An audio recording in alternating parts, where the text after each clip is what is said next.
இந்த college fees வேறு என்ன பண்ணுறது தெரியலையே. ஏய் தம்பி, என்னடா ஆச்சு? ஏன் இங்கே உட்காந்துக்கிற? மூஞ்செல்லாம் சோகமாக இருக்கு. வழக்கம் போல தான்டா. இதை பாரு, என்ன காலேஜ் ஃபீஸா? இன்னும் ஒரு வாரம் தான் இருக்குது காலேஜ் ஃபீஸ் கட்டுறதுக்கு. நமக்குன்னு இருக்கிறது அக்கா மட்டும்தான். இப்போ அவங்களும் உடம்பு சரியில்லாமல் இருக்காங்க. ஆர்டர் வந்துடுச்சு போல். சரி, இதை பற்றி நம்ம அப்புறம் பேசலாம். சரிடா, நீ பார்த்த வீட்டுக்கு வந்து சேரு. என்னது, ஆன்லைன் ஜாபா? சரி, அப்ளை பண்ணி பார்ப்பேன். என்னாச்சு இந்த ஃபோனுக்கு? சே, இது வேறு நேரங்காலம் தெரியாமல்.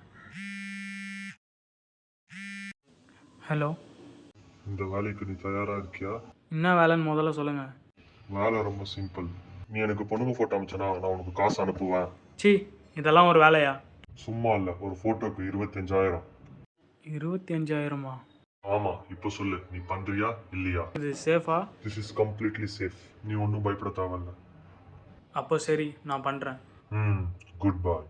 என்ன பண்ணுறது? டே சீக்கிரம் வாட வண்டியா. கதவு மூடு.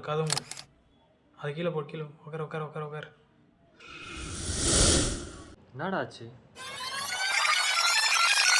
கையா அப்படியே அடிச்சனா? டேய் உட்கார்றா. நல்லா யோசி. ஒரு ஃபோட்டோக்கு 25,000 தராங்க. இதை வச்சு நம்ம காலேஜ் ஃபீஸும் கட்டிடலாம், அக்காவோட ஹாஸ்பிட்டல் செலவும் முடிச்சிடலாம். சரி, ஓகே, பண்ணலாம். சூப்பர்ரா. டேய், ஏன்டா இவ்வளோ லேட்டு? சாரிடா, கொஞ்சம் வேலை இருந்துச்சு. சரி, அப்படியே இப்படி வந்து என்னை கவர் பண்ணிக்கோ. எதில் ஒரு பொண்ணு வருது, அப்படியே ஃபோட்டோ எடுத்துடலாம். ஏய், நிறுத்துறா. அங்கே ஒன்று பொண்ணு நிற்குதுடா. சரி, நான் அந்த பக்கம் பார்க்குறேன். போ.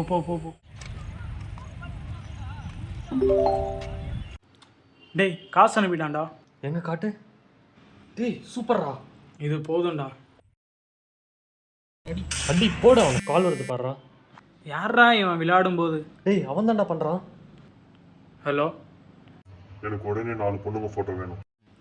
சரி இரு, அனுப்புகிறேன். ஃபோட்டோ கேட்குறான்டா. சரி, அனுப்பிவிடு.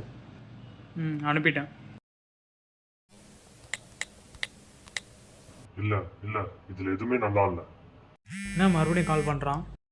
ஹலோ, டேய், நல்ல போட்டோ அனுப்புங்கடா. யாரை பார்த்து உனக்கு வேணா நீயே போய் எடுத்துக்கோடா. ஏய், ஒன் செகண்ட். இதை ஏன்டா அனுப்பாம விட்டீங்க?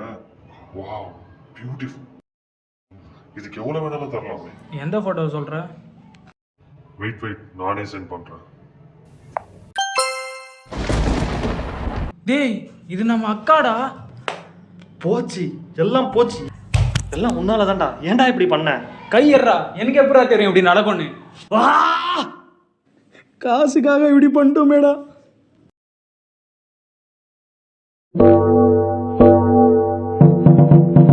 பார்த்தீங்களா, நம்ம வீட்டு பொண்ணுக்கு ஒன்றுனா நம்மளுக்கு எப்படி கோவம் வருது. அதே மாதிரி தான் நம்ம மற்றவங்களுக்கும் இருக்கும். இந்த பொண்ணுங்களை அப்யூஸ் பண்ணுறதுக்கு முன்னாடி நம்ம வீட்டு பொண்ணுங்களை பற்றி நம்ம யோசிச்சா போதும். இந்த உலகத்தில் பாதி குற்றங்கள் நடக்கவே நடக்காது. கடைசியாக நான் ஒன்று சொல்லி முடிச்சுக்கிறேன். உங்கள் ஃபோட்டோ வச்சு யாராவது உங்களை பிளாக்மெயில் பண்ணுறாங்கன்னா வெக்கப்பட வேண்டியது நீங்கள்ல, அவங்க தான்.